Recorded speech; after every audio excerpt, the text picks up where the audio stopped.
मित्रांनो, मला आमदार माननीय आमशादादा पाडवी यांची चेलाचा फोन येतो. तो मला धमकी देतो, कुठं राहतो, काय करतो, आमशा पाडवीबद्दल कशाला व्हिडिओ बनवतो, इंस्टावर कशाला व्हिडिओ पाठवतो, तुला आमच्या पद्धतीने बघून घेऊ, ॲड्रेस कुठे आहे तुझं, काय तर धमकी देतो मला. मी एक सांगू इच्छितो की तुझी लायकी नाही माझ्यासोबत बोलायची, बापाला पाठव कोण आहे ते.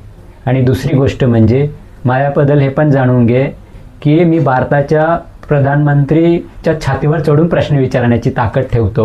आमदार काय तोफ वगैरे आहे का? इतके वर्ष तुम्ही माझ्या आदिवासी समाजांना फसवलं आणि आता काही जागरूक युवा, सुशिक्षित युवा बनून गेलं तर मग त्यांना धमकी देण्याचं काम करताय तुम्ही. हे लक्षात ठेवा. हे तर सुरुवात आहे. छातीवर चढून प्रश्न विचारतील. आता तर ही सुरुवात आहे. असली गेम और आने वाला आहे और देखणं तब पता चलेगा.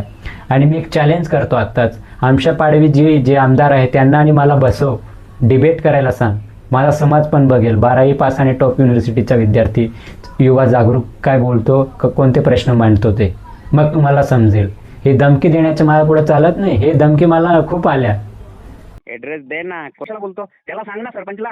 मग आमदार काय कशासाठी निवडून येतो आमदार ते सांग मला. आमदार कशासाठी माहिती आहे ना? गावातल्या सांग ना मला प्रश्न त्यासाठी. आमदारकडे मानायला पाहिजे आणि साईड दाखवायला पाहिजे. आम्ही यायला तयार आहे ना. आमदार कोणतं काम करतो ते सांग मला. आमदार कोणतं ते मला नको विचारू, पण तुझी अडचण काय आहे ते नाही नाही, सांग. कोणतं काम करतो आमदार, कोणते सोल्व करतो ते सांग मला. तू ये इंस्टाला जास्त बोलू नको. तू ये. कुठे